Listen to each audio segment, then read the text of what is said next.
The Los Angeles Lakers finish off their road trip 4-2 with getting a nice victory against the Charlotte Hornets. And could this be the last game for D'Angelo Russell in a Lakers uniform? What's good, y'all, and welcome to another Lakers Digest video. I'm your host, Okechi Apakama, and before we get into this game recap, guys, I want to bring your attention to something.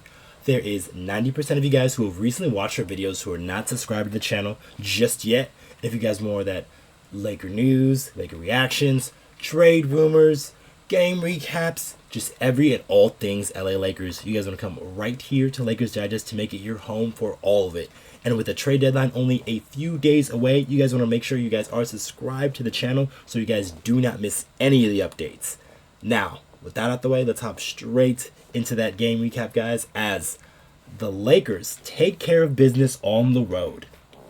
So the Lakers, as I said earlier, they finished this road trip 4-2, and they started off nicely with a crazy double overtime game against the Golden State Warriors, and then they followed it up with back-to-back losses, poor losses, I might add, against the Houston Rockets and the Atlanta Hawks, and then they had their next game without LeBron James and Anthony Davis in Boston, and they were able to take a game away from Boston, and then they had a nice team victory again in New York against Jalen Brunson and the Knicks, and they were able to hold Jalen Brunson down in that fourth quarter and take that victory in New York. And now they had another nice victory, 124 to 118. It's a lot closer than it actually looked, but the Lakers took care of business in this one. It is the last game of a long road trip, and that's always the hardest one to close out, but the Lakers were able to do so, led in part by one of their captains, Anthony Davis, getting his third career triple-double, and a Lakers record actually being one of the only few players who have 25 plus points, 15 plus rebounds, 10 plus assists off of 75% shooting. So let's take a look at those stats here for the Los Angeles Lakers. But first and foremost, look at Anthony Davis. Like I said, he was tremendous. He had 26 points, like I said, 15 rebounds, 11 assists to go along with 3 blocks. He only missed 4 shots.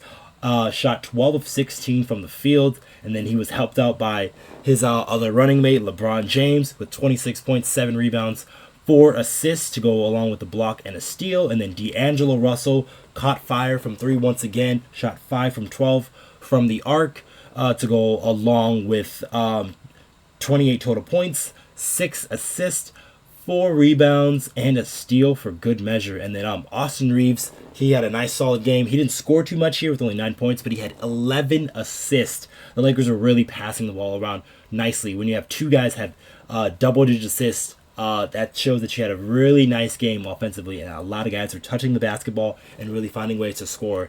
Because Hachimura had a solid 9 little points there, and then Christian Wood with 11 points off the bench, and then Taurean Prince in his new role, 9 points off the bench as well. And then Max Christie had some nice minutes in that one too. So the Lakers just throughout, just as a team, had a very nice offensive game.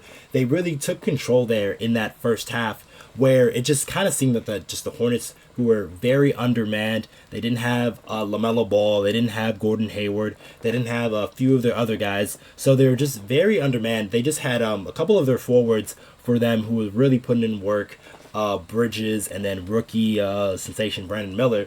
So besides those 2 guys, the Hornets were really kind of struggling to keep up with the Los Angeles Lakers, especially in that first half, where the Lakers took it to them, and they were really playing with some force and then using their offensive skills, especially playing through Anthony Davis. That's why he was able to have 11 assists. I believe he had 8 at the first half, so he got a lot of those assists in that first half, really just playing through the posts and then finding a lot of easy cutters off of a lot of double teams that were sending Anthony Davis's way, and then they were able to get a lot of runouts because of their defense, because of Anthony Davis, and they were able to get a lot of easy buckets that way.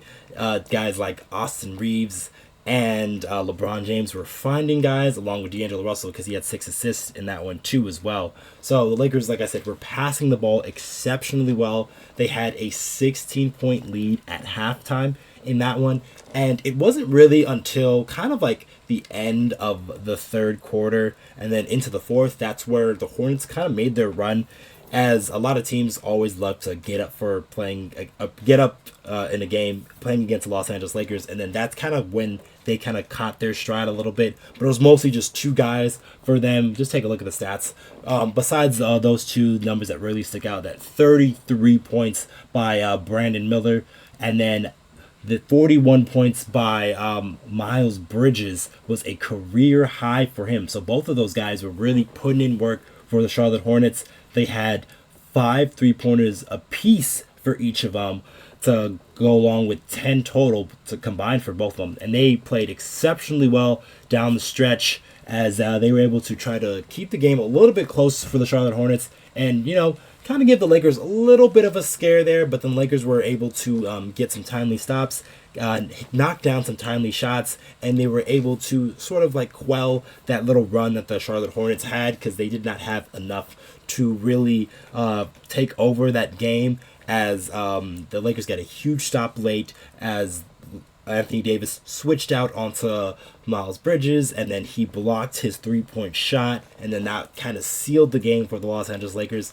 as they were able to take that victory in Charlotte. And like I said, that last game of a road trip always is the hardest one because you're thinking about going home, you're thinking about that flight home, especially that long flight because the Lakers are all the way across the country in Charlotte. So luckily the Lakers didn't let that get to them too much, and they were able to close things out for them. But just go up and down the line, everyone had a nice game. And then another person who is going to be part of my next topic here, D'Angelo Russell had a tremendous game once again on the offensive end. 28 points. Look at the stats again. Yeah, 28 points, 6 assists, 4 rebounds in that one. Yes, he did have a couple of turnovers, but that's just fine. You'll take a 2-to-1 assist to turnover ratio any day of the week. But yeah, like I said, that leads me into my next topic here, and that's was this D'Lo's last game?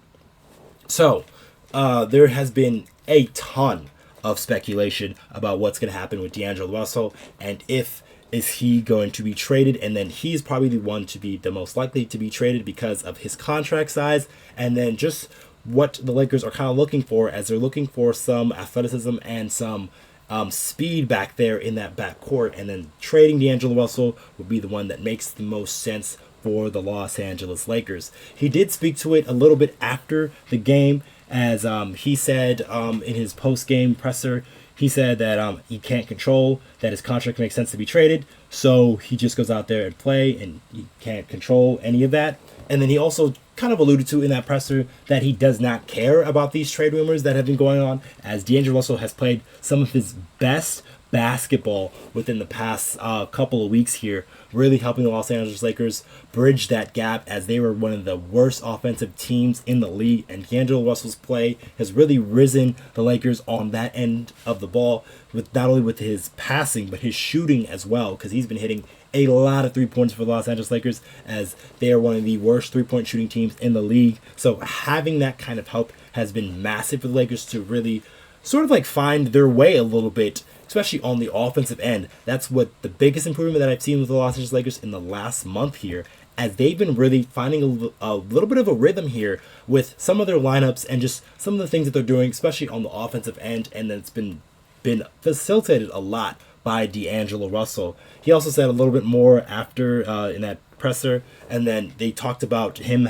waiving his no trade clause to sign with the Lakers, and he said, I thought it made sense. And he also says that he knows the requirements of what it is to be successful here, and he also talked about how he was traded before from the Los Angeles Lakers, so that also leads to the reason why he just doesn't care about the current trade rumors, because it's going to happen regardless, especially when you're not playing well. So he knows, like, if you're playing well, that you're not going to be traded, and that's exactly what he's been doing. So it's now just up to Rob Pelinka and the guys up there and to see what they are trying to do with D'Angelo Russell. Are they going to try to trade him, or are they going to try to make a bit of a smaller move, which is probably what I would be thinking of doing, as I would look to move a guy like Gabe Vincent's contract and then a couple of second-round picks to try to find something that you can help to your roster without taking away too much, because it seems like the Lakers have really started to find a little bit of an itch here. I think, barring injury, of course, that this starting lineup is going to stick with